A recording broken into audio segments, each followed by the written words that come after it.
আজকের দেবী মন্ত্র ওম দেবী স্কন্দমাতাयै নমঃ। এই পবিত্র মন্ত্রটি নিবেদিত মা স্কন্দমাতার উদ্দেশ্যে, যিনি নবরাত্রির পঞ্চম রূপ এবং মাতৃত্ব, করুণা ও জ্ঞানের প্রতীক। তিনি ভগবান কার্তিকেয় বা স্কন্দের জননী, তাই তিনি পরিচিত স্কন্দমাতা নামে।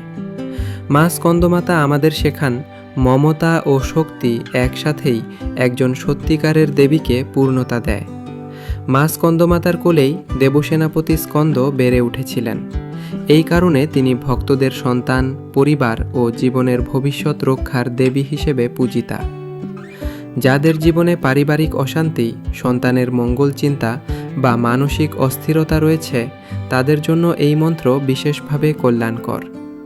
পুরাণে বলা হয়েছে, মা স্কন্দমাতা সূর্যের মতো দীপ্তিময় রূপে ভক্তদের আশীর্বাদ করেন।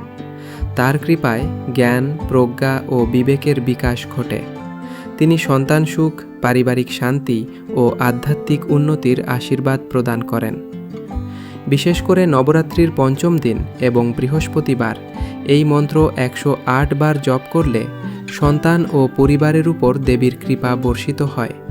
জ্ঞান, বুদ্ধি ও প্রজ্ঞা বৃদ্ধি পায়, পারিবারিক অশান্তি দূর হয়, মানসিক শান্তি ও মমতা জাগ্রত হয়, আধ্যাত্মিক পথে অগ্রগতি ঘটে। মন্ত্রের অর্থ: ও পরম শক্তি, দেবী দিব্য নারী শক্তি, স্কন্দমাতায়, দেবসেনাপতি স্কন্দের জননী মা স্কন্দমাতাকে নমঃ, প্রণাম ও আত্মসমর্পণ।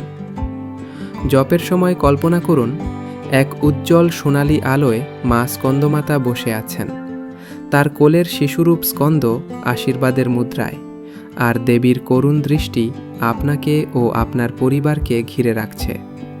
ওম দেবী স্কন্দমাতাयै নমঃ। মা স্কন্দমাতা আপনার জীবনে আনুন মাতৃত্বের আশ্বাস, শান্তি ও জ্ঞানের আশীর্বাদ। মনে রাখবেন, এই মন্ত্রের প্রকৃত শক্তি জাগ্রত হয় ভক্তি, বিশ্বাস ও অন্তরের পবিত্রতার মাধ্যমে। আর যদি আপনি দেবী স্কন্দমাতার তত্ত্ব ও সাধনার গভীরে প্রবেশ করতে চান, তবে একজন যোগ্য আধ্যাত্মিক গুরুর শরণ নিন, কারণ গুরুর কৃপা ছাড়া দেবী সাধনার পূর্ণতা আসে না। প্রিয় দর্শকবৃন্দ, যদি এই ভিডিওটি ভালো লেগে থাকে তবে সাবস্ক্রাইব করুন আমাদের চ্যানেল দৈনিক মন্ত্রকথা এবং লাইক, শেয়ার ও কমেন্ট করে জানান কোন দেবীর মন্ত্র আপনি শুনতে চান।